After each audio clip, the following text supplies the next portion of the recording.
Howdy everyone, welcome back to the MN Homestead.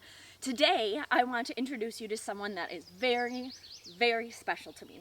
You have seen her in the background in a few of our videos, but I want to officially introduce you to Blueberry.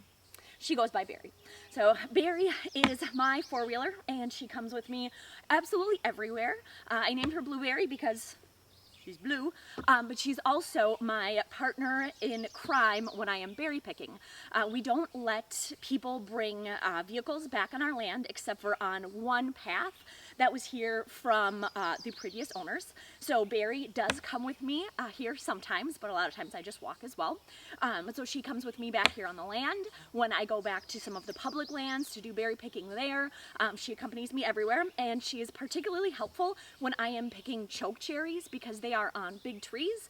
And so what I'll do is drive her right up to the edge and stand up on top of her and use her as a pseudo ladder. So I'm pretty pumped to be introducing her to you today. And the other thing I'm really excited about is the kickoff of berry season. We are really late on our berries this year. We had several weeks of extreme drought, and then we had several weeks of ridiculous amounts of rain. So even though we are in the third week of July, our wild blueberries are not ready, have not been ready until this week. So I take Fridays off during berry season. In the summer, I drive up after work on Thursday, and then I spend Friday picking berries like crazy. Saturday and Sunday are for actually working on the homestead. So building the cabin, working in the orchard, all of our other projects. So I really need this dedicated day just for berry picking. So when I'm berry picking, I use what I call a foraging bag. It's a Frost River pack, and it's not technically a foraging bag, but I find it super helpful. It is a roll top. So what I do is I just fold that down, and inside I tuck a gallon plastic bag. I reuse this one every time I'm berry picking, so I am not wasteful and filling up our garbage and everything like that.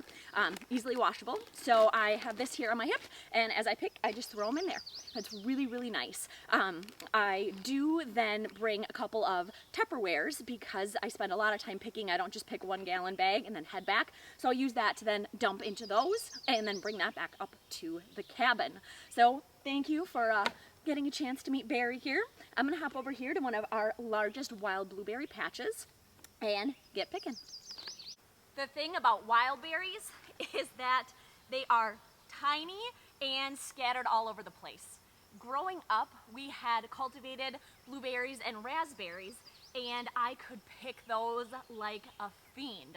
I would be picking 3 or 4 times as much as I am right now in the same amount of time because they were there in a nice row. The berries are hanging right nice in front of me.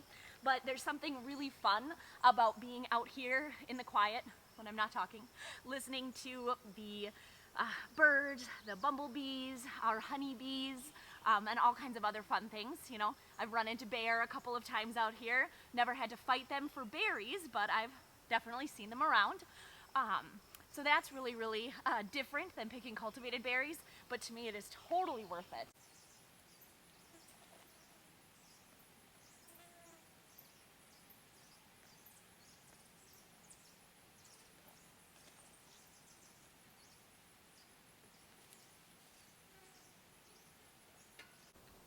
Hey everyone, I had hoped to end this video by showing you some of the delicious berries that I had picked.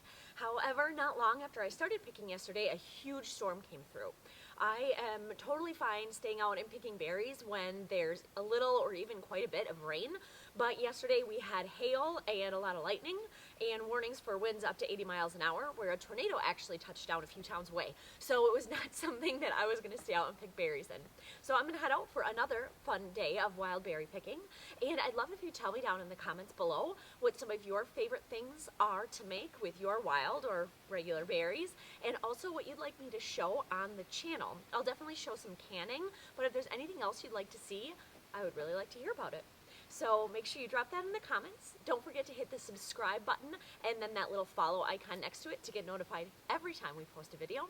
And don't forget to also follow up with everything we're doing on our blog, themnhomestead.com, and check out our Instagram feed at the.mn.homestead.